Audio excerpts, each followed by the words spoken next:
Good afternoon, everyone. Thank you so much for coming here. I know it's 80 degrees and nobody wants to be listening to, certainly not a presentation on taxes. But I'll just, really fast, how and why am I here? So like Casey, I also am from New York City. I grew up in Brooklyn in the early 80s until the mid 90s, left the country, came back, and I was shocked at how many things had changed. But the biggest thing that struck me was how quality of life for everyone, especially for parents of young children, has significantly degraded. So we used to have, in my neighborhood in East Flatbush, Brooklyn, where my mother still lives today, my aunt, cousins, you could raise a family on a working class income. And there were tons of families adjacent to us, across the street, down the street. And today there is literally one family with a child that's Athena's age. In fact, there are no other kids that are even under 18 that I've seen. But this goes on. I decided to call today's workshop "The Devil is in the Math." This is not me antagonizing mathematics. It's simply because the devil is in the details. And in this case, it's the formula that the city is using to create the property tax system that we currently have. It's a two-part series. Part 2 will be focused on the formula that the state uses, called the Foundation Aid Formula, and how they allocate funding to our public schools. And stay tuned because it's coming to a school near you. And anyway, without further ado, I started off as a tenant living in a rent-stabilized apartment, which was not mine. The primary leaseholder had moved on, and long story short,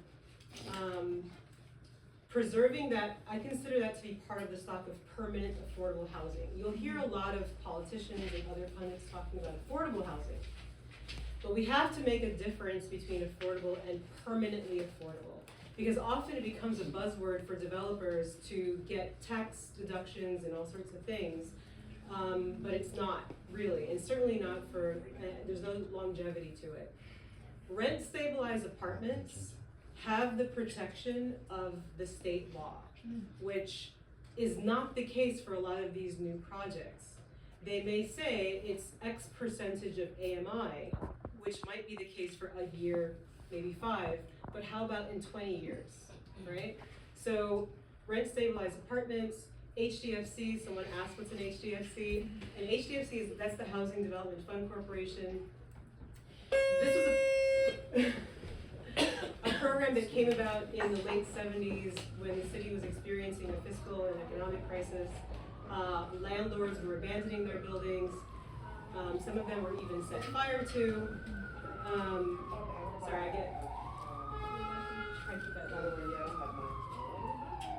In either case, we had a lot of people that were living in these apartments that were, typical New York City, right? We have to have a siren that goes by. So long story short, the city decided to sell those buildings to the current tenants for $1 a share, which amounted to be $250 per building. Okay, now that's an HDFC. It is currently experiencing, we may lose those buildings very soon. I'll talk about that towards the end. But then we have another stock of permanent affordable housing, which is those single-family homes, multi-family homes that people like my aunt and so on continue to live in. And finally, Mitchell Office. So, all right. So the current property tax system came about in 1981. It actually, in the late 1970s, a lady decided to sue her township, Islip Township, because of the property tax system she felt was unfair. 81, the state comes up with this new property tax scheme, which is inherently unfair. So class 1 properties, these are your single family homes, 1, 2, 3 family homes.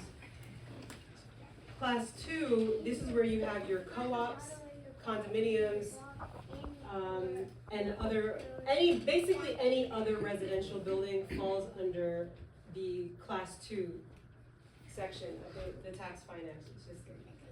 3 would be utility and then industrial, but we're gonna focus more on 1 and 2.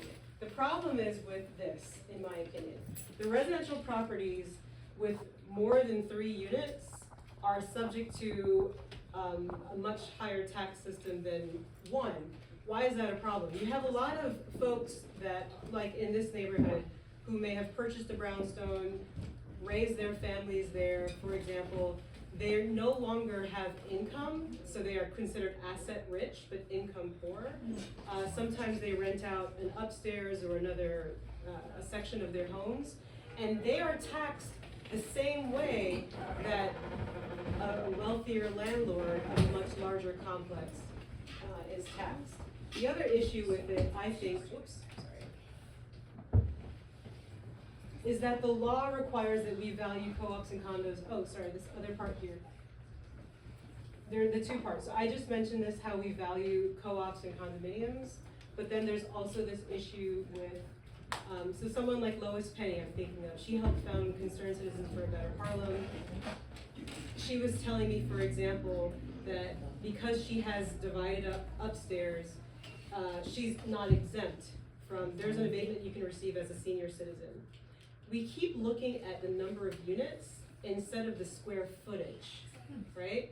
So, and this is another issue with when you purchase an apartment or when you are renting an apartment, the landlords will market it as, oh, this is a 2-bedroom or this is a X number of bedrooms, but it's not the bedrooms. Because you can chop up essentially a 1-bedroom and call it a 5-bedroom, right? But it's still a 1-bedroom effectively. So that was the other issue there. Now, as for HDFCs, we are under a class that's protected. There's a DAMP tax, DAMP, that's the Division of Alternative Management Property program. This abatement or exemption was from 1989, but it's set to expire in 2029. So this is a big problem for a lot of folks who started off as renters and who continue paying maintenance, which is equivalent to the rent that they were paying previously. It puts us in the same market value as these larger luxury buildings. So I, as a community organizer, a community board member, and hopefully as your city council person, will make sure that people are aware of this. It's surprising. So did you know about, so how many of you guys live in an HDFC? Oh, we want to. Oh, you want to? Okay. All right. Were you guys aware of that? Yeah. No. Yeah. And it's only in a few short years. I feel like our electeds are not doing the job that they need to do to inform people about either these issues that are to come and also the solutions that we might have. So there is an organization called AHIFA, that's Affordable Housing is for All. They are a group, it's a coalition of different HDFCs across the city that are working together. There's also the HDFC Coalition, which Sylvia Tyler, I saw walked in. Hi. So Sylvia, would you like to introduce yourself? She's one of my sheroes. Hello, April, my daughter, we lived in White Plains. Now we live in Yonkers. She said Harlem is gonna come back. This was like over 30 years ago. And so Marie Runyon sold us our apartment for $250. Which is also an HDFC. It's an HCFC. And it became an HCFC, and April worked hard with politicians. She was the district leader. I was state committee. And we worked hard for years to get HDFCs acknowledged, and we were successful, and now Harlem is very desirable place to live. We're not the majority in Harlem, we're African Americans. But that's fine, we're all part of the human race, we love each other, if we respect each other. It's like Gladys, my dear friend, that I love her, that April loved. And my daughter April had a heart attack a few years ago, but she did so much. I really appreciate her every time I look at my apartment. Yeah, April Tyler was the chair of, the co-chair of the Housing, Land Use and Zoning Committee, Community Board 9. She was a friend, a mentor, amazing leader in this community, and both she and her mom Ms. Tyler, helped found the HDFC Coalition.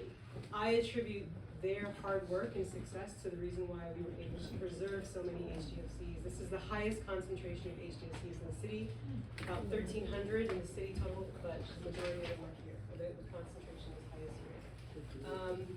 All right, so one last thing, which might be shocking to some, maybe not to others, is on top of the existing inequities that we have in the property tax system, there was a study that came out from the NYU Furman Center that found that communities that have a predominance of African American homeowners pay significantly more in property taxes than in communities that are predominantly white homeowners.